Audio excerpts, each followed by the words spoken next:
Ya, terima kasih. Kembali lagi ke Sabda Ilmu Channel. Setelah sekian lama tidak membuka atau tidak mengupload video, pada kesempatan kali ini saya akan sharing ya terkait belajar CPNS itu mulai dari mana sih? Karena pertanyaan ini banyak sekali ditanyakan oleh teman-teman saya seperti itu. Maka oleh karena itu video ini mudah-mudahan bisa menjawab ya. Nah, bagaimana sih belajar CPNS itu secara umum? Bagaimana untuk persiapannya? Nah, ini dasarnya. Dimulai dengan quotes dulu, teman-teman. Wahai anak muda, jika engkau tidak sanggup menahan lelahnya belajar, maka engkau harus menahan atau menanggung pahitnya kebodohan.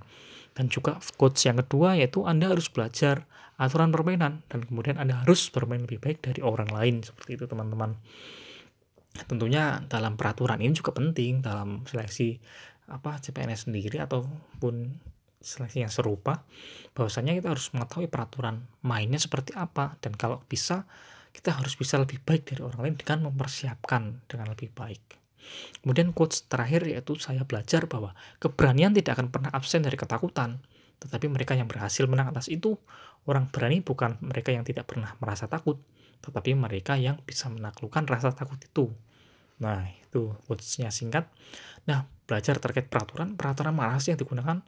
Salah satunya yaitu ketika kita menilik pada CPNS 2021 itu dari Peraturan Permenpan RB nomor 27 tahun 2021 tentang pengadaan PNS. Nah, itu teman perlu mempelajari. Untuk yang peraturan 2023 saya belum mengetahui ya lebih detailnya seperti apa. Nanti teman-teman bisa update sendiri. Siapa tahu nanti peraturan yang terbaru ini sudah keluar. Namun tidak ada salahnya kita belajar dari peraturan yang tahun 2021 sebagai bagian atau sebagai bagian dari pembelajaran awal seperti itu, teman-teman ya. Baik, untuk yang pertama langsung lompat ke bagian ke-6. Itu tuh tahapan seleksi secara umum ada 3 ya, teman-teman. Dari administrasi, ada SKD dan SKB, teman-teman.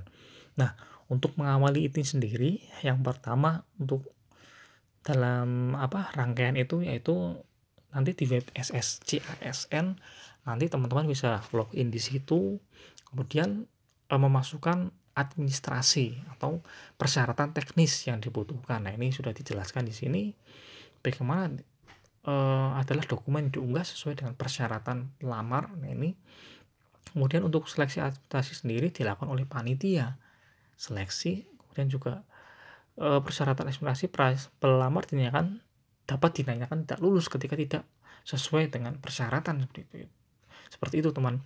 Makanya perlu dicermati juga terkait persyaratan administrasi ini, jangan sampai kita gagal di tahap awal ya, teman-teman.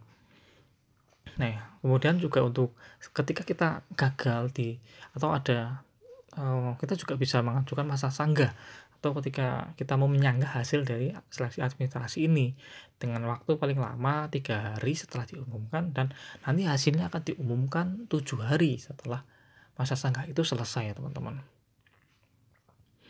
Kurang lebih seperti itu. Ketika nanti seleksi administrasi itu berhasil, maka akan menuju ke tes ya, teman-teman. Tesnya itu ada 2. Yang pertama yang terkait SKD atau seleksi kompetensi dasar, dilakukan untuk menilai kesesuaian antara kompetensi yang dimiliki.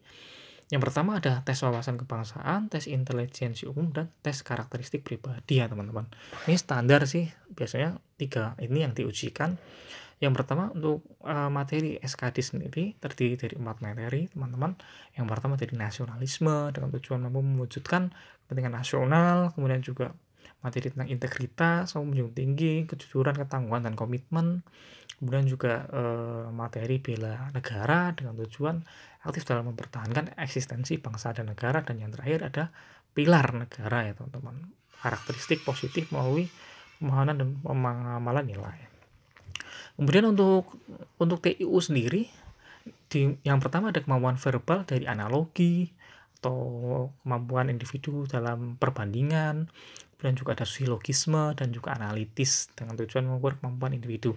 Nah, untuk TIU juga sebagian saya sudah breakdown di video-video saya di awal-awal itu, saya juga membahas tentang TIU. Kemudian yang kedua yaitu ada kemampuan numerik, Di sini berupa berhitung, deret angka, ada perbandingan. Nah, ini perbandingan juga saya sudah bikinkan videonya ya, teman-teman, singkat namun cukup memiliki beberapa variasi seperti itu dalam variasi soalnya. Kemudian juga ada soal cerita yang biasanya cukup panjang, teman-teman, dan membutuhkan penalaran seperti itu. Dan yang terakhir, selain verbal sama numerik itu ada yang figural atau gambar. Nah, ini juga penting untuk dicermati. Figural ini ada analogi, ada ketidaksamaan, dan juga ada serial ya, teman-teman. Nah, ini juga tips atau kemampuan dalam menjawab soal-soal ini juga cukup penting ya, teman-teman, untuk mengetahui komposisinya apa saja sih yang diujikan seperti itu. Selanjutnya yang terakhir ada tes karakteristik pribadi untuk SKD. Yang pertama terkait pelayanan publik. Nah, kemudian juga ada tentang jejaring kerja seperti apa ketika bersosialisasi, membuat jaringan gitu kan, teman-teman. Ketika berkomunikasi, kemudian ada sosial budaya terkait keragaman seperti itu, tentang teknologi informasi, terkait profesionalisme dalam bekerja dan anti radikalisme, teman-teman. Nah, secara umum SKD sekarang itu juga sudah banyak soal-soal yang berbentuk HOTS ya, teman-teman. Nah, HOTS itu apa? Monggo bisa dibrowsing sendiri soal-soal yang tipe HOTS itu seperti apa. Kemudian untuk ketentuan SKD sendiri ini waktunya hanya 100 menit ya, teman-teman, untuk aturan yang 2021.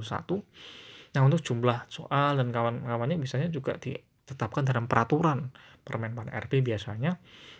Dan di sini juga mengatur ketentuan-ketentuan yang lain ya, teman-teman, seperti syarat-syarat ketika untuk formasi penyandang disabilitas, dan juga formasi ketentuan-ketentuan lain nanti bisa dibaca sendiri di nanti ketika peraturannya itu sudah keluar ya, teman, yang 2023. Yang selanjutnya setelah SKD itu lulus, next adalah SKB ya, teman-teman, atau seleksi kompetensi bidang. Nah, ini juga saya sudah buat videonya, bisa dipelajari sendiri.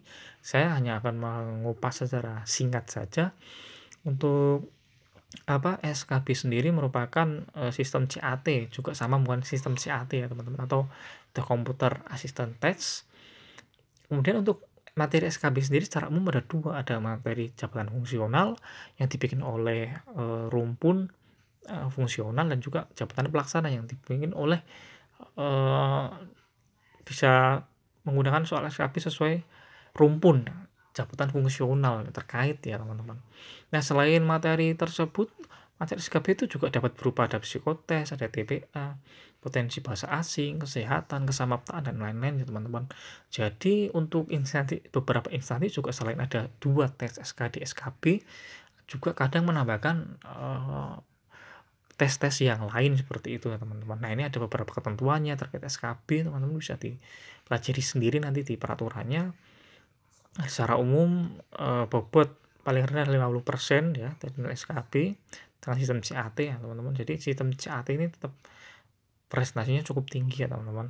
Kemudian untuk pelaksanaan SKB sendiri untuk instansi daerah wajib menggunakan sistem CAT yang diselenggarakan oleh BKN. Ya, teman-teman. Nah, ini ketika instansi daerah juga ketika ada persyaratan lain hanya boleh menambah 1 persyaratan, dan ini sistem CAT ini bobot 60% dan SKB tambahan hanya maksimal 40%. Nah, demikian, teman-teman, kurang lebih gambaran singkat dari persiapan apa sih yang perlu dibutuhkan. Terima kasih, mudah-mudahan ini bermanfaat bagi teman-teman semua. Sekian.